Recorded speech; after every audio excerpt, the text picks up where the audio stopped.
दक्षिण कोरियामध्ये पूर परिस्थिती कायम आहे। जिथवर नजर जाईल तिथवर फक्त पाणीच पाणी दिसते। काही शहरांमध्ये एवढं पाणी आहे की इमारतीमधून खाली उतरणं सुद्धा शक्य होत नाहीये। दक्षिण कोरियातल्या काही शहरांमध्ये पावसामुळे अक्षरशः कर्फ्यू लागलेला आहे। विशेष म्हणजे जिथे नदी किंवा नाला नाही अशा भागात सुद्धा मोठा पूर आलेला आहे। आणि दक्षिण कोरियामध्ये नेमकं असं का घडतंय या संदर्भातला हा स्पेशल रिपोर्ट। दक्षिण कोरियामधला हा पूर। दक्षिण कोरियामधल्या रस्त्यांच्या अक्षरशः नद्या झाल्यात। दक्षिण कोरियामध्ये पाऊस आणि पुरामुळे अघोषित संचारबंदी लागली आहे। एवढं पाणी आहे की कुणी घराबाहेर पडूच शकत नाहीये। जे घराबाहेर पडतायत त्यांना पावसाच्या पाण्यातून मार्ग काढावा लागतोय। शहरांमधल्या बसेसमध्येही पाणी गेलंय।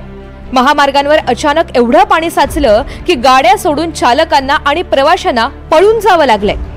महामार्गावर अडकलेल्या या गाड्या पावसाच्या पाण्यात बुडून गेल्यात। महामार्गालगतची शेतं पाण्याखाली गेलीत। शेतात एवढं पाणी साचलंय की ट्रॅक्टरही चिखलात रुतून बसलेत।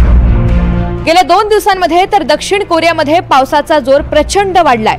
2 दिवसातल्या पावसामुळे 4 जणांचा मृत्यू झालाय तर हजारो नागरिकांना सुरक्षित स्थळी हलवण्यात आलंय। दक्षिण कोरियाची राजधानी सेऊललाही पुराचा मोठा फटका बसलाय।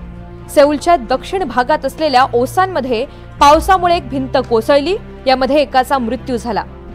सेऊलमध्ये पावसाच्या पुरात एक गाडी बुडाली, या गाडीबरोबर बुडून एक जण दगावलाय तर एकाचा ओढ्यामध्ये पडून बळी गेला। घराच्या तळघरातून पाणी काढताना हृदयविकाराचा झटका येऊन एकाचा दुर्दैवी मृत्यू झाला। दक्षिण कोरियामध्ये प्रचंड पाऊस सुरू असल्यानं 50 पेक्षा जास्त विमान उड्डाणं रद्द करावी लागली आहेत तर काही रेल्वे सेवाही रद्द कराव्या लागल्यात। दक्षिण कोरियाच्या दक्षिण चुंगचेओंग प्रांतामध्ये सर्वाधिक पाऊस झालाय। दक्षिण कोरियाच्या पश्चिम आणि दक्षिणेकडच्या भागात पुढचे काही दिवस मुसळधार पावसाचा इशारा देण्यात आलाय। एवढंच नव्हे तर या भागात भूस्खलनाचीही भीती आहे। दक्षिण कोरियाच्या ग्वांगजू शहरामध्ये 24 तासात 400 मिलीमीटर पेक्षा जास्त पाऊस पडला। ग्वांगजूमध्ये झालेला हा मुसळधार पाऊस 86 वर्षातला सर्वाधिक पाऊस होता। ग्वांगजूमध्ये मुसळधार पावसामुळे 87 रस्ते आणि 38 इमारती पाण्याखाली गेल्यात। दक्षिण कोरियातल्या पुरात अडकलेल्यांचं बचाव कार्य सुरू आहे, मात्र जनतेकडूनच प्रतिसाद मिळत नसल्याचं चित्र पाहायला मिळतंय। त्यामुळे पावसात सुरक्षित राहायचं असेल तर जनतेनं सरकारी यंत्रणांना सहकार्य करावं असं आवाहन राष्ट्राध्यक्ष ली जे म्यूंग यांना करावं लागलंय।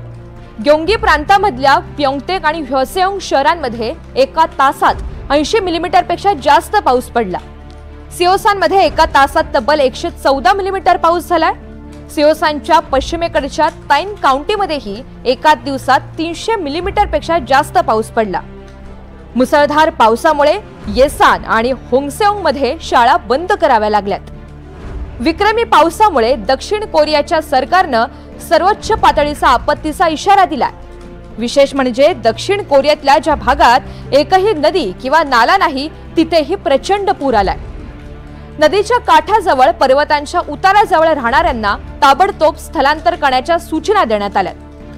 वायव्येकडून येणारी कोरडी हवा आणि दक्षिणेकडून येणाऱ्या उष्ण आणि दमट हवेत मिसळून पावसाचे मोठे ढग तयार होत आहेत आणि त्याचमुळे दक्षिण कोरियामध्ये प्रचंड पाऊस पडत असल्याची माहिती हवामान विभागाने दिली आहे। मात्र महत्त्वाचं म्हणजे पावसाचं थैमान आठवडाभर कायम राहील आणि त्यानंतर मात्र दक्षिण कोरियामध्ये उष्णतेच्या लाटेचा इशारा देण्यात आलाय। Bureau report, NDTV Marathi, Mumbai.